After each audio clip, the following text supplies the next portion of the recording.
हिरण्यकश्यप तब गुरुकुल में गया और प्रहलाद से कहा, बेटा कैसी तेरी पढ़ाई चल रही है? मेरे साथियों, तब उसने कहा कि पिताजी आप अच्छी बात पूछते हैं, लेकिन बुरी बात की तरफ चलते हैं। तो उसने कहा, मैं प्रभु का हरि का भजन जपता रहता हूँ। हरि के भजन के बिना कुछ नहीं है संसार में पिताजी, इसी से ये सारा संसार चल रहा है। हिरण्यकश्यप ने कहा, असुरवीरों, ये लड़का तो बहुत भयंकर वैसा हो गया है। अगर ऐसे ही लगा रहा तो कितने महात्मा बन जाएंगे। इसलिए ऐसे बालक को तो ठिकाने ही लगा दिया जाए। ले जाओ इसको और ऊंची पहाड़ी पे से पटक दो। और उस प्रहलाद को उसके असुर पकड़ कर ले गए और जाकर पहाड़ी पे से ढकेल दिया। भगवान ने मन में सोचा, यदि प्रहलाद को कुछ हो गया तो भगवान को कोई जानेगा ही नहीं, मुझे कोई जानेगा ही नहीं। भगवान ने जा करके और उसे गोदी में ले लिया और जा करके घर सबसे पहले पहुंचा दिया। तब हिरण्यकश्यप ने देखा तो उसके शरीर में आग लग गई। उधर में असुर आए, असुर भी जो भेजे थे, उनको देखा कि प्रहलाद कहाँ है? महाराज, हमने तो बहुत ऊंची चोटी से फेंका था, वो तो चकनाचूर हो गया होगा, उसका कोई पता नहीं। हिरण्यकश्यप ने कहा, धिक्कार है तुम्हारे लिए, वो तुमसे पहले घर आ गया। फिर उसने अपनी बहन होलिका को बुलाया। होलिका आई, कहा, बहन होलिका, हाँ भैया क्या बात है? तो इस प्रहलाद को अपने साथ में लेकर जलाकर भस्म कर दे। ठीक है भैया, लेकिन मुझे क्या मिलेगा इसे जलाने से? बहन तू 60 पीढ़ी तक बैठी खाती रहना। ठीक है भैया।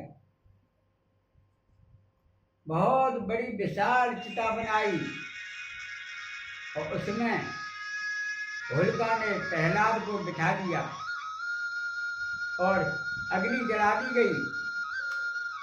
उस पर एक होलिका पर तीर था, वो भगवान ने और प्रहलाद को उड़ा दिया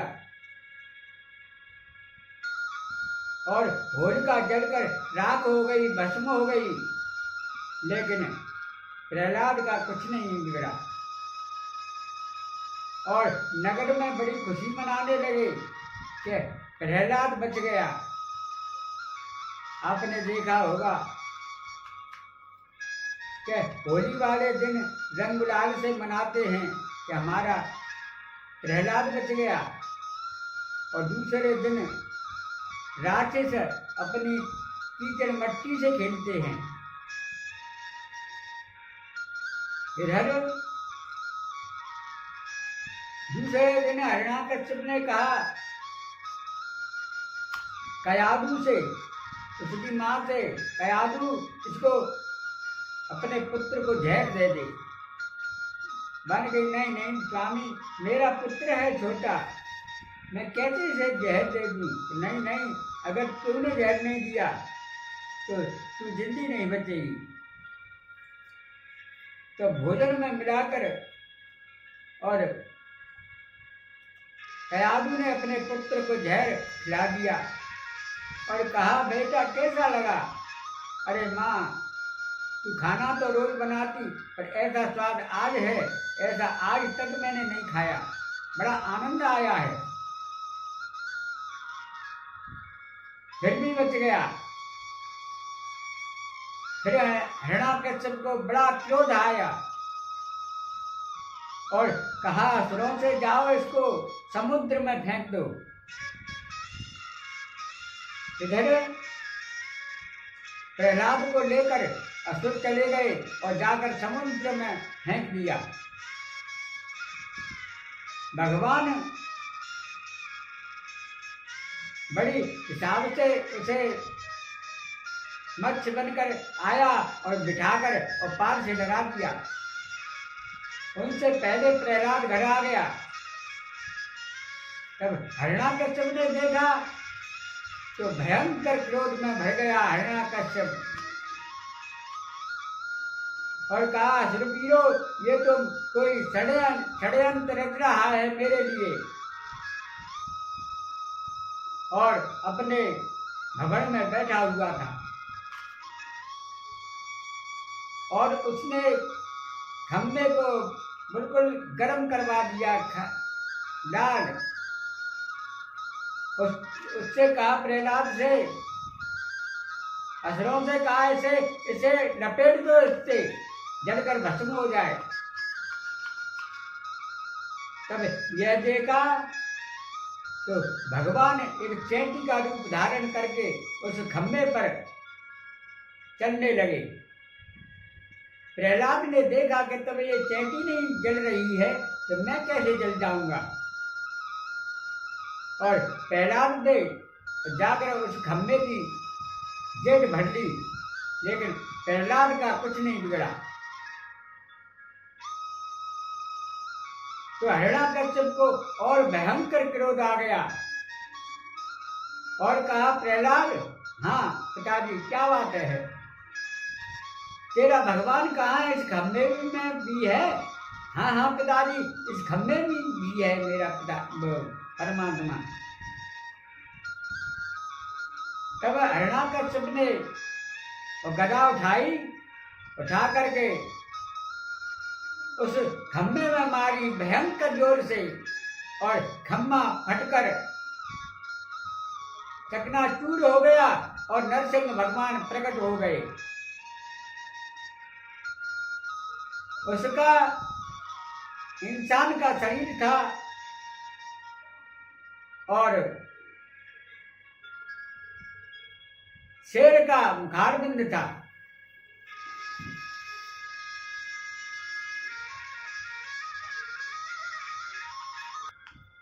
राम नहीं जाना तूने, श्याम नहीं जाना, राम नहीं जाना तूने, श्याम नहीं जाना, उमरिया गमाए गई, राम नहीं जाना, उमरिया बिताए गई, राम नहीं जाना। आए थे अरे भजन करन को, आए थे अरे भजन करन को, सूरतिया बुलाए गई, राम नहीं जाना, उमरिया गमाए गई, राम नहीं जाना। झूठ कपट कर माया डोरी, झूठ कपट कर माया डोरी, ये तो सर पे चढ़ाए गई, राम नहीं जाना, उमरिया गमाए गई, राम नहीं जाना। तब यमदूत लैन को आए, तब यमदूत लैन को आए, कोठरिया खलाए गई, राम नहीं जाना, कोठरिया खलाए गई, राम नहीं जाना, उमरिया गमाए गई, राम नहीं जाना। घर वाले तब रुदन मचा में, घर वाले तब रुदन मचा में, होरी सी जराए गई, राम नहीं जाना, होरी सी जराए गई, राम नहीं जाना, उमरिया गमाए गई, राम नहीं जाना। इधर में तब नरसिंह भगवान प्रकट हो गए और हिरण्याकश्यप को पकड़ लिया और दरवाजे में लेकर और घुटनों पर रख लिया। हिरण्याकश्यप